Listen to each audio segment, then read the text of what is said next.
Before we start today, I wanted to make it very clear that accent is not an error. If you say certain vowel sounds certain ways, or you use specific vocabulary, that can be normal. The important thing is that when you speak English, you are understood by other people.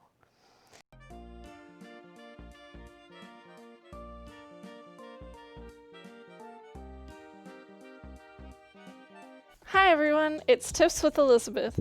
I'm here today with 3 speaking tips to help you learn how to speak English better. So tip 1, we have our plural S sound. At the end of every plural noun, we need an S or a Z sound. You might not notice this if you're a native speaker, but if you're learning this for the first time, you might have some trouble pronouncing it. So my solution for this problem is to practice making the S sound. Just go S.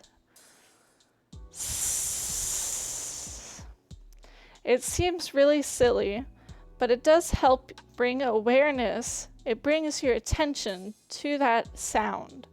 So when you go to pronounce a plural word like dogs, cats, it helps prevent confusion because if you say to dog, a native speaker will be confused when they hear to, but no plural S at the end of dogs.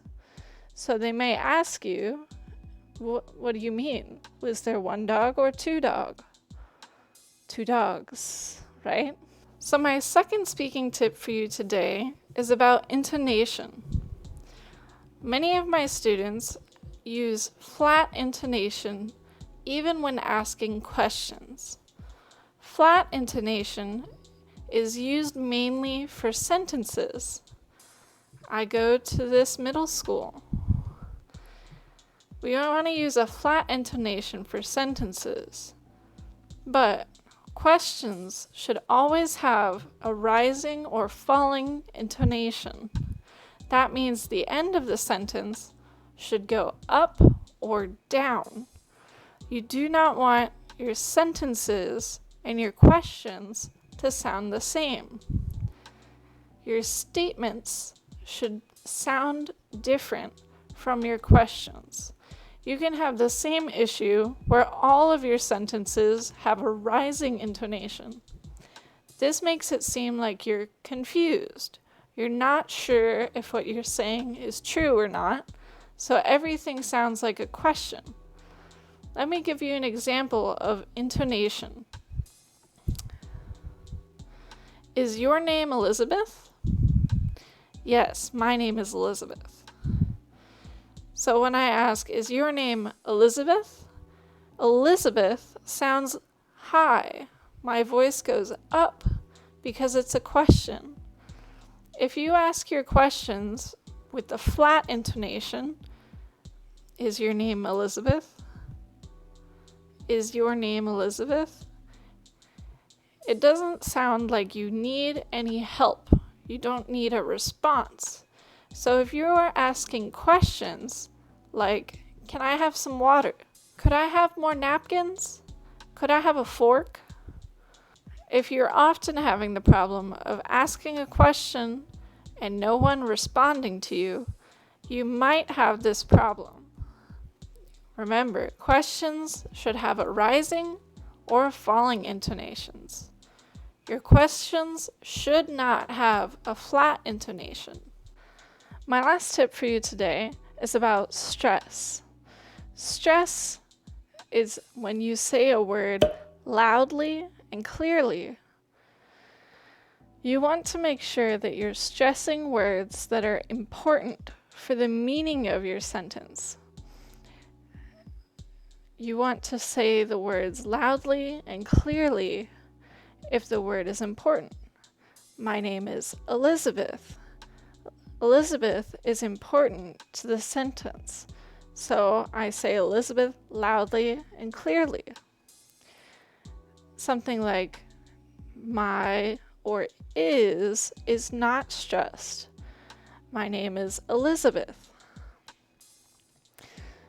So when you're speaking, if you do not stress your words, or if you stress the incorrect words, it can lead to confusion.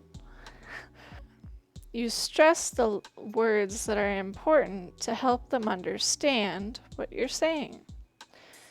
My name is Elizabeth. They don't get to understand what your name is. They only know something about a name. Now, to fix these errors, you're going to need to record yourself. So you can use your phone or a computer just to listen to yourself speak. And as you listen, you want to make sure when you say a plural word, can you hear the S at the end?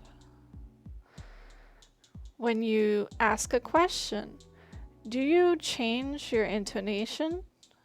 Do you go up? Do you go down? And when you make a sentence, do you stress the important words to help the listener understand you easily?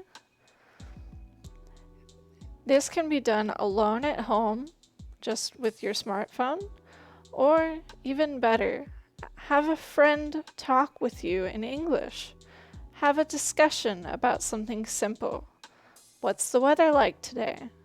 Oh, today it's rainy. As you practice, say a few sentences each, and then as you're listening, you can give each other criticism on how they're speaking. Remember, you want to practice plural sounds, practice intonation, and practice stress. These things you can all do at home.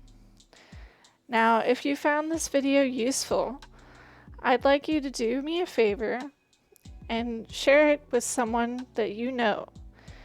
Usually when we're learning English, we can't learn it by ourselves. So take the time to send this video to someone you're learning English with.